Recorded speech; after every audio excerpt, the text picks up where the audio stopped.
ஆசிய கிண்ண போட்டிகளை தொடர்ந்தும் ஷாஜாவில் இடம்பெற்று வந்த நேபாள மேற்கிந்திய தீவுகள் அணிகளுக்கு இடையிலான 2020 சர்வதேச போட்டிகளை தொடர்ந்தும் ஐசிசியின் புதிய 2020 சர்வதேச தரப்படுத்தல்கள் வெளியாகி இருக்கின்றன. இன்று காலை, அதாவது அக்டோபர் 1ஆம் தேதி காலை வெளியிடப்பட்ட இந்த புதிய தரப்படுத்தலில் இந்தியாவின் ஆதிக்கம் தொடர்ந்து கொண்டே இருக்கிறது. அணியாக இந்தியா தான் முதலாம் இடத்தில், அசைக்க முடியாத அந்த முதலாம் இடத்தை இந்தியா தொடர்ந்து தக்க வைத்திருக்கிறது. 2020 உலக சாம்பியன், அதுபோல 2020 போட்டிகளில் ஆசிய கிண்ண சாம்பியன். தொடர்ச்சியாக தோல்வியுறாமல் இந்த 2 வருடங்களில் அவர்கள் 38 போட்டிகளில் 34 போட்டிகளில் தோல்வியுறாமலே பயணித்துக் கொண்டிருக்கிறார்கள். இதன் அடிப்படையில் அவர்களது வீரர்களும் முன்னணியில் இருப்பது எதிர்பார்க்கக்கூடிய ஒன்று. அணிகளில் எவ்வாறு இந்தியா முதலாம் இடத்தில் இருக்கிறதோ அதே போல துடுப்பாட்டத்தில் அபிஷேக் சர்மாவும் பந்துவீச்சிலே வருண் சக்கரவர்த்தியும் முதலாம் இடங்களை பிடித்திருக்கிறார்கள். ஆனால் சகடுதுறை வீரர்களில் இத்தனை காலமும் முதலாம் இடத்தை வைத்திருந்த ஹர்திக் பாண்டியா அந்த இடத்தை இழந்திருக்கிறார். அவரை முந்திக் கொண்டு பாகிஸ்தான் வீரர் ஒருவர் இப்பொழுது 2020 சர்வதேச போட்டிகளில் சகடுதுறை வீரர்களின் பட்டியலில் முதலாம் இடத்துக்கு வந்திருக்கிறார். அவர் சைமயூம். எனவே இன்று இட்டப்படுத்தப்பட்ட இந்த புதிய 2020 சர்வதேச தரப்படுத்தல்களில் படைக்கப்பட்ட சாதனைகள், அதுபோல இது பற்றிய முழுமையான விவரங்களை சில சுவாரஸ்யமான குறிப்புகளோடு இந்த காணொலியில் பார்ப்போம். துடுப்பாட்ட வீரர்களை பொறுத்தவரையில் அபிஷேக் சர்மா தொடர்ந்து முதலாம் இடத்தில் இருப்பதோடு ஒரு புதிய சாதனையை படைத்திருக்கின்றார். பொதுவாக 2020 டெஸ்ட் போட்டிகள், ஒருநாள் போட்டிகளிலும் இந்த 3 தரப்படுத்தல்களிலும் துடுப்பாட்டம் இல்லாவிட்டால் பந்துவீச்சு இரண்டிலுமே இந்த 900 தரப்படுத்தல் புள்ளிகள், ரேட்டிங் பாயிண்ட்ஸ் என்று சொல்வார்கள், அந்த புள்ளிகளை எடுப்பது மிகச் சிரமம். அது சாதனை படைக்கக்கூடியதாக இருக்கும். டெஸ்ட் போட்டிகளில் அந்த 900 புள்ளிகளை எடுத்தவர்கள் உலக மகா லெஜெண்ட்ஸாக இருப்பார்கள். இதே போல 2020 சர்வதேச போட்டிகளிலும் விரல் விட்டு எண்ணக்கூடியவர்களே அந்த 900 புள்ளிகளை கடந்திருக்கும் போது, இந்த ஆசிய கிண்ணத்தொடர் ஆரம்பிக்கும் போதே அபிஷேக் சர்மா 900 புள்ளிகளை கடந்தவராக இருந்தார். ஆனால் இந்த தொடர் முழுவதும் மிகச்சிறப்பாக ஆடிய நிலையில் இலங்கை அணிக்கு எதிரான ஆட்டம் இடம்பெற்றதே, அதாவது இறுதிப் போட்டிக்கு முன்னதான ஆட்டம். அந்த ஆட்டத்திலே அபிஷேக் சர்மா எடுத்த புள்ளிகள், அவர் பெற்றுக்கொண்ட இலங்கை அணிக்கு எதிராக பெற்றுக்கொண்ட அரைச்சதத்தின் மூலமாக எடுத்துக்கொண்ட புள்ளிகள் உலக சாதனை படைத்திருக்கின்றன. இப்போது இதுவரை காலமும் 2020 சர்வதேச போட்டிகளில் இங்கிலாந்தின் முன்னாள் வீரர் டேவிட் மாலன் பெற்றுக்கொண்ட 919 புள்ளிகளே அதிகூடிய தரப்படுத்தல் புள்ளிகளாக இருந்தன. அதை இலங்கை அணிக்கு எதிரான போட்டியில் தான் பெற்றுக்கொண்ட அரைச்சதம் மூலமாக முறியடித்திருந்தார் அபிஷேக் சர்மா. 931 புள்ளிகள் என்ற சாதனையை படைத்திருந்தார். இப்போது பாகிஸ்தான் அணிக்கு எதிரான இறுதிப் போட்டியில் அவர் கொஞ்சம் குறைவான ஊட்டங்களை பெற்ற காரணத்தால் அந்த புள்ளிகள் குறைவடைந்திருக்கின்றன. இருந்தாலும் இப்போதும் டேவிட் மாலனை விட அதிக உயர் புள்ளிகளோடு இருக்கின்றார், 926 புள்ளிகள். இந்த 2020 சர்வதேச போட்டிகளை பொறுத்தவரையில் 900 புள்ளிகளை பெற்றுக்கொண்ட விரல் விட்டு எண்ணக்கூடிய ஒரு சில வீரர்களை நாங்கள் இப்பொழுது பார்த்தோம் என்று சொன்னால், டேவிட் மாலன், அபிஷேக் சர்மா, இந்த 2 பேரை தவிர இந்த 900 புள்ளிகள் என்ற சாதனை பட்டியலை 2020 சர்வதேச போட்டிகளின் தரப்படுத்தலை தாண்டியவர்கள் 4 வீரர்கள் தான். முன்னாள் இந்திய அணி தலைவர் விராட் கோலி, அண்மையில் அவர் ஓய்வு பெற்றிருக்கிறார். இப்போதைய இந்தியாவின் 2020 சர்வதேச தலைவராக இருக்கின்ற சூரியகுமார் யாதவ், ஆஸ்திரேலியாவின் முன்னாள் ஒருநாள் மற்றும் 2020 சர்வதேச போட்டிகளின் தலைவராக இருந்த ஏரான் ஃபின்ச் மற்றும் பாகிஸ்தானின் முன்னாள் தலைவர் பாபர் அசாம், இவர்கள் மட்டுமே இந்த 900 புள்ளிகளை கடந்தவர்கள். இப்போது 2ஆம் இடத்தில் இருக்கின்ற ஃபில் சால்ட்டுக்கும் முதலாம் இடத்தில் இருக்கின்ற அபிஷேக் சர்மாவுக்கும் இடையில் 82 புள்ளிகள் வித்தியாசம். மிகப்பெரிய முன்னேற்றத்தை கண்டு இப்பொழுது முதலாம் இடத்தில் இருந்து கொண்டே இருக்கிறார்.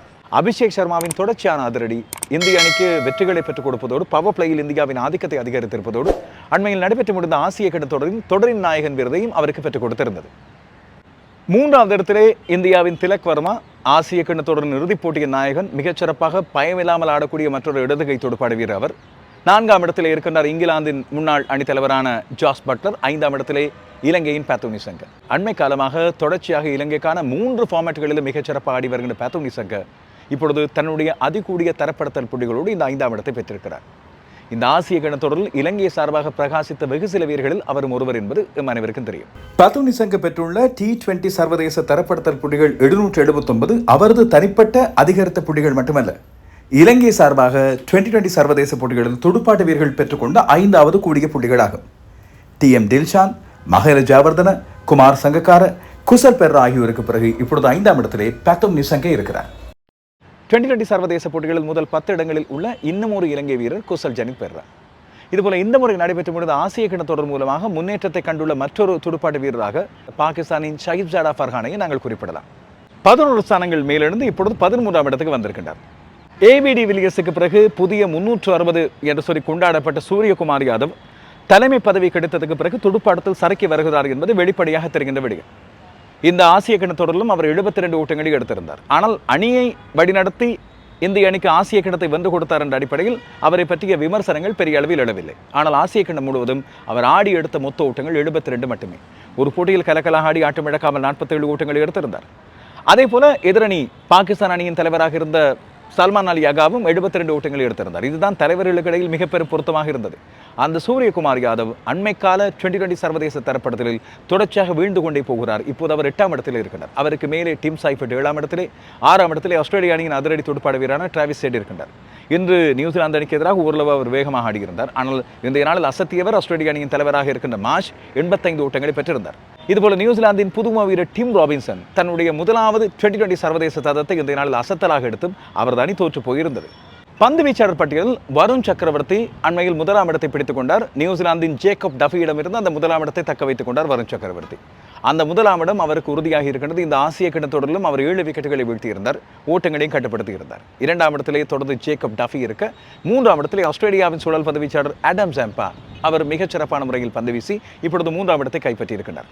இந்த 3ஆம் இடத்தை அவர் கைப்பற்றியிருப்பது இன்று நியூசிலாந்து அணிக்கு எதிராக ஆஸ்திரேலியா பெற்றுக்கொண்ட அசத்தலான வெற்றிக்கு முன்னதாகவே.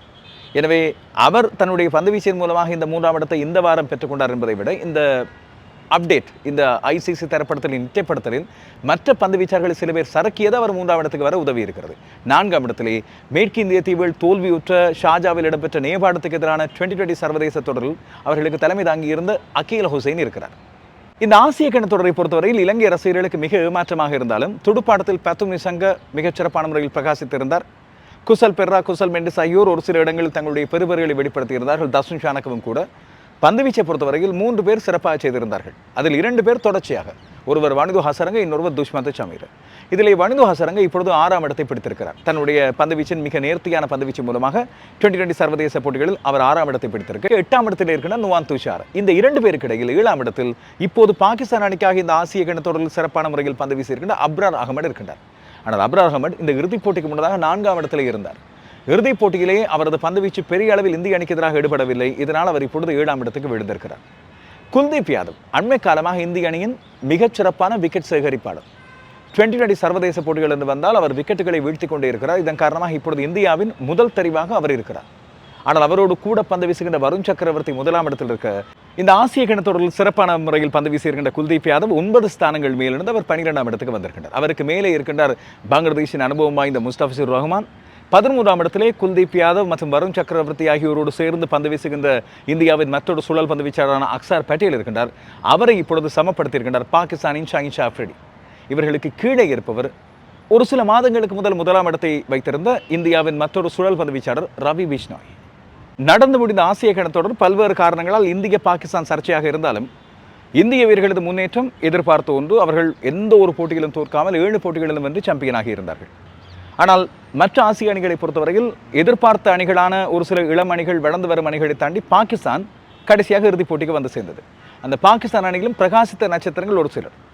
துடுப்பாட்டத்தில் ஆரம்ப துடுப்பாட்ட வீரராக அணிக்குள்ளே எடுக்கப்பட்ட சைம் அயூப் துடுப்பாட்டத்தில் சறுக்கி இருந்தாலும் கூட பந்து வீச்சிலே அதை சமாளித்துக் கொண்டார். துடுப்பாட்டத்தில் அவர் 4 முட்டைகளை எடுத்திருந்தார், 4 பூஜ்ஜிய ஓட்டங்கள். ஆனால் 8 விக்கெட்டுகளை எடுத்து பாகிஸ்தான் அணிக்கு பந்து வீச்சின் ஒரு பலமாக விளங்கியிருந்தார். நம்பி அவருக்கு 3 ஓவர்கள் 4 ஓவர்கள் கொடுக்கலாம் என்ற நிலையை உருவாக்கியிருந்தார்.